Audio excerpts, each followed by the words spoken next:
Awesome, Sean. Well, excited to have you on today. We're talking about a brand that everybody in the D2C space, I think it's safe to say, is familiar with. There's a few brands that are considered the whales, the leaders when it comes to D2C growth and marketing and operations. And I would say Cuts is definitely in that pack. So excited to have you on. Maybe just kind of start out before we talk through go to market and what that looks like for you and for your business. Just introduce yourself, your background, and kind of where you are today. Yeah, Colby, thanks for having me. Sean Christman, VP of Ops at Cuts. It's kind of catch-all term here at Cuts. Been here for 8 years since the very beginning, and have done just about everything. Led just about every function here, and where I'm really focused right now is what you were just talking about. What we're going to talk a little bit about today, and that's making sure that we're cross-functionally integrated across each function, and we have successful go-to-market. So a little bit higher level planning, but then once we're in that time, digging down into the execution and being relentless with that. Yeah, and this is so important. I have the agency perspective, and even if it's not a go to market, if we're just talking about a normal week or a normal month for a brand and they don't have anything launching, we are an agency and we handle certain aspects of their marketing. But of course, we don't do email marketing. We don't do CRO. There's other things, and other agencies are handling that. And a lot of times it can be difficult for solo founders or for smaller headcount companies to have that central alignment across their partners, across their team, to make sure that everything is working. I know we'll be looking at where you are today with that, but maybe if you could just kind of give us a little bit of background. If we're talking about like a summer launch, so this year would be 2025 summer launch. What did that look like in the early days? And was it the same as it is today in terms of preparedness and execution, or has that kind of evolved over time? I think there's maybe a common misconception that when brands get bigger, when brands scale, that it gets that the processes really need to change, Mm.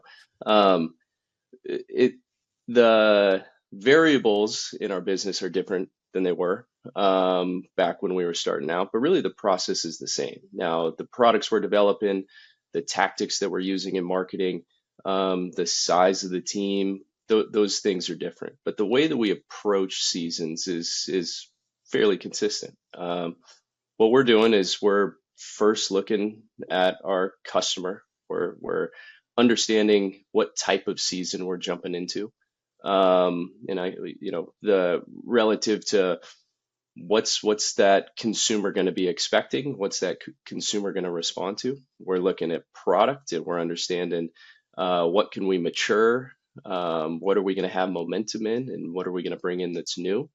And then from a marketing standpoint, we're putting together the outline for the season early on, but we're paying very close attention to what's working recently, and what tactics we're going to bring forward from a marketing standpoint. And then we look to integrate all that over the course of a longer period of time now than when we were first starting out. But more or less, the bones of our go-to-market process are the same.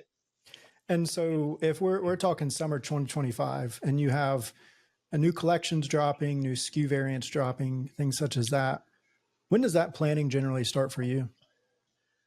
So that planning starts shortly after we launch summer at 24. Okay. And that's again, it's high level at that point in time. We're starting to get inbound data. Customers are responding to summer at 24, and we're taking all of that information into how do we put together a better plan for summer at 25. So when we look at a future season, we're looking, at a 90-day view, of the summer months. If let's continue with that example. And early on in that, rather than it just being the product team or the merchandising team, marketing, analytics, the folks that are closest to it are really leading that effort. The data is coming in. It's really rich. And we're saying, how do we do this season next year better? What we first do, what I was mentioning, is we look at the consumer. So the way that we define our customer is, we only sell to two types of people: someone who we've sold to before, or someone we haven't sold to before, a Mm. newer returning customer. And the way that we break down marketing and product and ops and supply chain all at the same time is we go through a punch list. And what that punch list looks like for us, and this can start as early as a year out, is we start with how do we sell the same product to the same customer. Mm. That's really looking at what's working now, what's working in summer of 24. How do we do that better from a marketing level? How do we take that same product and explain it a different way? How do we open up a new activity or a new pairing or a new way of selling the same thing through copy, through content, through partnerships, through all of that? From a product level, what we're looking at is new color variants. Maybe we're putting a long sleeve on a short sleeve shirt that's doing really well. So that's the first step that we're looking at. How do we sell the same to the same customers? The next one is how do we sell new to the same customers? From a marketing standpoint, how do we approach that from different partnerships? How do we approach that from different content? How do we tell what we say internally the next episode of Cuts? It's not a different show, but it's a new episode within it. From a product standpoint, we're looking at new product. Okay, summer, what's working? Within a polo category, how do we, do we have a pricing strategy that's solid? Do we have a good, better, best? Can we expand upon one of those areas? Couple that with marketing. Are we seeing success in a certain area? Are we seeing new products that drive AOV and we should double down on that? And then the last one, how do we sell new to new? I think that's what everybody wants to do. You want to acquire new customers. And that's where we spend a lot of time early on focusing too. What are new product opportunities, new white space in both product and marketing that, if we were to do it over again, which we will the following year or the following season or following quarter, how do we do a better job of that? And how do we align on that early? So in those early days, it's not a ton of, I mentioned it starts as soon as we start planning for summer of 25, starts as soon as we launched summer of 24. It's not, week long, 8-hour sessions. It's just paying attention to what's happening now and then earmarking that and making sure that we apply that for, the next month, the next quarter, the next season, and certainly for the next year. And I'm curious, this is going to be a very in the weeds tactical question. And if there's not a system for it, totally fine. But this is, you said earmarking it and how do we apply it in the future? One thing I've noticed in marketing just in general, because there's so much data, is it can be easy as priorities shift, time goes on, as team members change, et cetera, for learnings to get lost, right? And for things to not always be as optimized as they could because things get retested, things get redone, et cetera. Do you have any sort of system or process in place to keep it from being reliant on a person's memory or a person's like being the store of that? Do you know what I mean? Yeah. So I'll work into that. So when we're going into a new season, we're putting together the go-to-market strategy. It's really rounding itself out like in the weeks and the months prior to that. New season launching, new product launching, etc. We have benchmarks across a couple of different KPIs that we're paying attention to from both a marketing standpoint, benchmarking, from a product standpoint, from a demand planning standpoint, benchmarking as well. That's all documented, and this isn't like a huge report that we're doing, but it's more of a list and a document with a supporting Google sheet. Sometimes that's Airtable for us. That allows us to understand what were our assumptions going in, how are we performing to those assumptions, and then that document quickly turns into an after action report that we're aggregating on a quarterly basis, but some detail down to the monthly basis. So we're not reinventing the wheel in many ways, not using anything that's can only be accessed by a brand of our size, and instead just being very disciplined and structured about we're going to go do this. How do we think it's going to perform? What is that based on? How did we perform? And then how do we do a better job of that next time? What are the things we want to carry forward? What are the things that we want to get rid of as we're planning for the next season? So it allows us to um, it allows us to be very consistent in the way that we review data, display data, the conversations that we have, and allows us to, as we're pulling up to that next year, whether that's kicking off or whether we're talking about launching it, it's a common place where we go grab that information. We say, oh yeah, jog our memory really quick and allow us not to forget, because we've definitely been in that place before where we say, ah, shoot, we missed it again. Yeah. And, there's a lot of variables, like you said, when it comes to, or a lot of opportunities when it comes to this go to market. So you're looking at existing product expansion, new product, you're breaking it down by customer cohorts. And then it comes to marketing it, right? So you're talking about how you're saying it to people 2024 and how can you optimize that going forward. In the marketing space, especially because Facebook ads are generally the leader for wallet share, just for marketing spend for most e-commerce companies.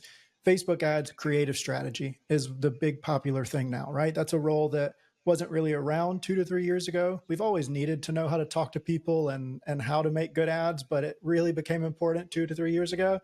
How does creative play throughout this entire go-to-market process for you? Yeah, and I'd love to get your opinion on this as well, but or hear your thoughts on it, right? But we're working through again, not reinventing the wheel, but just looking to maintain a continuous growth loop. So we always have, and I'll use this, I'll talk about this from a product and a marketing level, how marketing is really a supporting cast for marketing, or product is really a supporting cast for marketing. That's the way that we think about it, right? So we've got our brand messaging, we have our personas, we have the way that we talk about things from an evergreen standpoint. We're looking to support those with products consistently. We're a Pareto business, very much so. 80% of our revenue comes from 20% of our things. And so we have this very consistent layer of product that we're always running, we're always refreshing it, but we're constantly what occurs is the variable within that becomes the creative, becomes the marketing, the way that we talk about it, and we can get a ton of reps in through that. And so when we're planning product, a year out, 9 months out, we're buying it 6 months out, 3 months out. From a marketing and creative standpoint, we're really looking at what just occurred last month. How do we iterate upon that?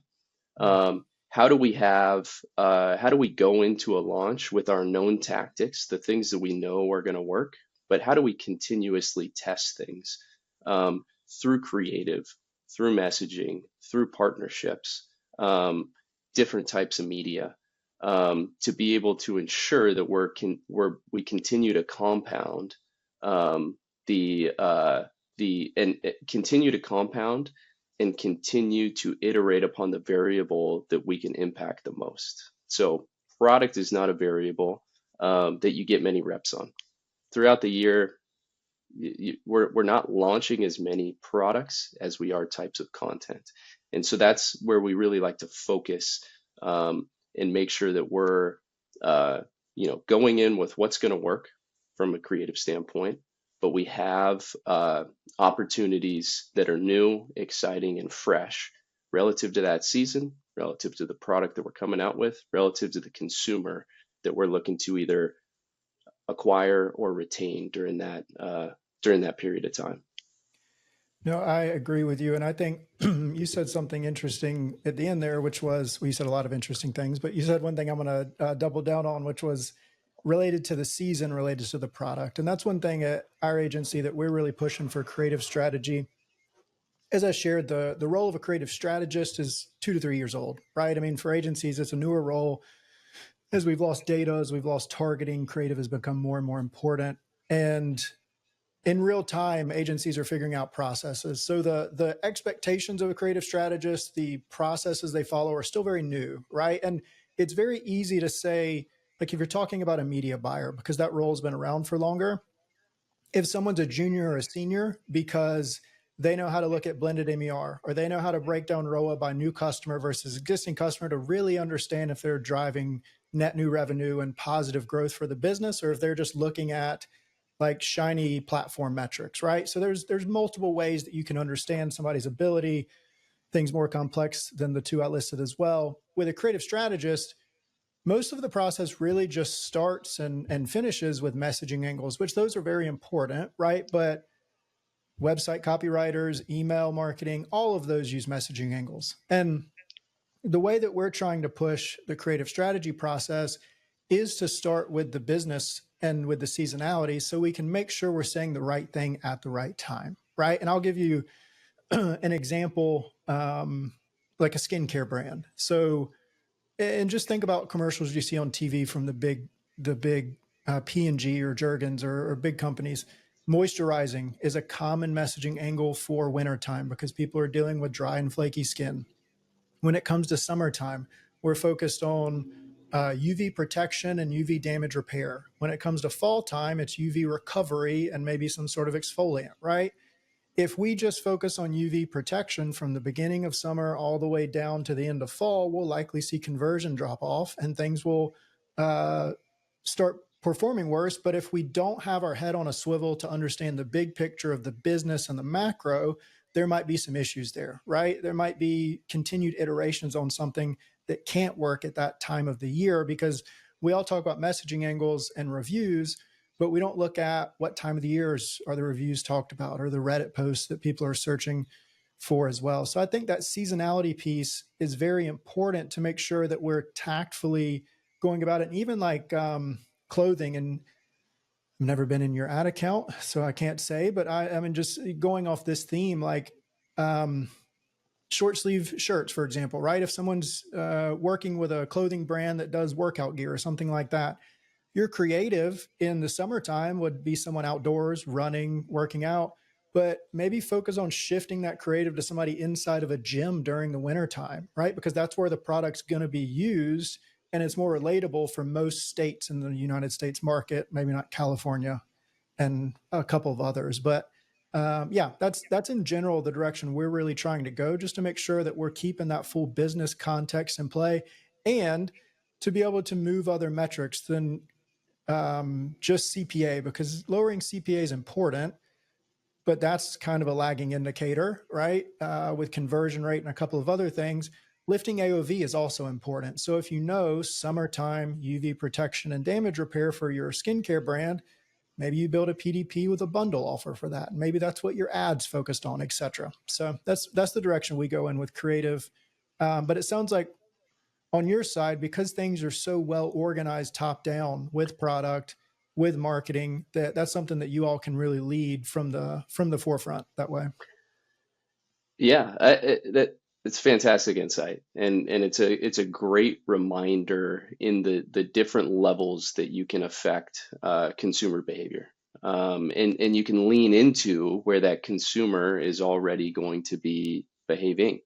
From a product level, what and a product and a marketing level, what we always say is, what is this next product going to do for us? And when we talk about the new products that we bring into a season, oftentimes it's to address just what you're referring to, which is summer of 25. What are people going to be in market for? In market for those products, you can anticipate some incremental spend that's going to be associated along with that. It's going to invite new ways that we can talk about our product, new ways that we can get people in the door. At the end of the day, we're a commodity, we're a business that sells commodities. And so they come in and they might grab that new summer thing. They're also going to grab some of our evergreen t-shirts as well. To your point, AOV Builder allows us to, get in front of a consumer that is in market, maybe hasn't seen us before or has seen us before, get them in the door and get them shopping again. A good example of this is we don't sell a ton of sweaters, but we always have sweaters in the fall. Hmm. People are in market for sweaters. And that's where, we see that ability to uh, provide a new story to tell, that next episode of cuts through a product that isn't going to do a ton of volume, but in turn gets a ton of people to our site and allows them to enter that shopping experience. But to your point, I love that rundown because there's so many more layers that we could go or need to continue to go and continue to think about. Because yes, we can do that on the product level, but what we were talking about earlier is you only get so many reps there, but you can get so many different reps when it comes to changing copy, changing the scenery, changing the subject, and take that same product, be able to transform that into a different emotion in the consumer, and sell it a different way. No, that makes total sense. And I know we're coming up towards the top of our call here. One question that I had noted earlier that I forgot to ask, just want to follow back up on this one thing. You are a clothing brand, a fashion brand, right? I mean, people are coming to you for, like you said, sometimes the tees, right? There's not much variation there, but with net new explorations, is there the need? Do you all ever have to also look at like fashion trends to guide versus like post-purchase surveys and things that you know from your customer base? Where does that balance come in for new product evolution or new product expansion? Yeah, so it's definitely a part of our early season planning. Mm. That's what's going to take development. That's what's going to take the longest to get to market. But we weight it right alongside, what next variant or next color or next style of an existing fabric that we have. We don't pay. Our goal is not to be at the forefront of fashion. At the forefront of fashion, there's a ton of risk. Um, when I mentioned that, 20% does 80%, we're always looking to and constantly compounding what that 20% is. We're trying to cannibalize ourselves before somebody else cannibalizes us. So when we're talking about new products, new trends, um, new fits, a new consumer that we're going to go after, we're taking that approach with a longer term perspective in mind. And so a trend that we see that might be around just for the season, we're not going to weight that as heavily as a new trend in, macro consumerism, like fitness, like health and wellness, um, to where we can go after that opportunity, not need to blow it out of the water in the first month, launch day, first month, first quarter. Um, and we can have a longer perspective in terms of what that product, what that category, what that new market is going to do for us over a longer period of time, and have a really great plan for it, rather than chasing things and bringing a ton of risk into our business, because we make a physical good, and when those physical goods sit around for a long time, they become very expensive. Yeah, I was gonna say, I imagine that creates a whole stressor of end of season sale blowouts and making sure your forecasting is. I mean, of course, you want your forecasting to be spot on, but very spot on, and can put you at risk for a lot of things, more so like tariffs and stuff like that. Well, Sean, this has been a great conversation. I know you're active in the Twitter space, so I'm sure you see content. People are talking about D2C marketing, e-commerce. If there's anybody listening that's a newer e-commerce founder or early on e-commerce, what's from your experience being the VP of Ops for Cuts Clothing? You've been there for the past 8 years. What's one mindset? What's one thing that you think is very good to instill in a founder early on to make sure that they're driving positive growth long term? Yeah, I would say it's, well, I could pick out a bunch of different things, but I'll pick out two for this. One of them relevant due to the times that we're going through right now, tariffs. Tariffs are a forced constraint that are causing a lot of businesses to need to adapt. One thing I would say myself as a leader coming out of this, scenario here is don't wait for constraints to be able to have opportunities elsewhere. Mm. I deal a lot with supply chain. Um, it's a supply chain issue that we're dealing with right now, and some of those, being around for 8 years, been through COVID, been through rush to retail, been through increasing, margin constraints that come through in paid media. And so as we approach this period of time, it was okay, before this becomes a real issue, let's make sure we have options. So we started exploring other, how do we diversify our supply chain about a year ago. And so what I would say is don't wait for a constraint to make sure that you have other options, or else you could find yourself in a very sticky situation like a lot of brands are, unfortunately, right now. I would say the other thing would be, and we've had pockets of this, we've missed on this over the years too, is just setting yourself up to succeed and scale through best practices, good systems, good processes. Um, when we were talking about go to market, how do we make sure we document all of that? We don't have a whiz bang tool. We didn't invent anything. We just stayed disciplined in documenting, having benchmarks. How did we perform to those benchmarks? And then after something happens, reflect on it. And I think if you could get into a good process of doing that, you might not always need it, you might not always use it, but when you do need it and you need to use it, it'll be there for you. I love that. And the last thing you said there, I saw a video recently. I can't remember who said it, but it was focused on the people that you see that might be ahead of you or you're looking at in the industry. They might not be getting a higher quantity of things done. They might just be more disciplined and are staying focused on the few things that really need to happen that way. So that is very important. Sean, I appreciate you coming on today. If anybody would like to learn more about you or learn more about Cuts, what are the best places to go? Yeah, I would say, we met on X, formerly Twitter. Find me there. Sean at Sean Christman. There's no I in Christman. Not fancy enough to get my full name on there. But yeah, find me there. Shoot me a DM. I'm always down to have conversations. And yeah, I'm accessible and more than anything looking to learn. I got some stuff to offer, but I just want to continue to be involved in the space and learn as much as I can. Awesome. Well, Sean, this was a good conversation. I appreciate it.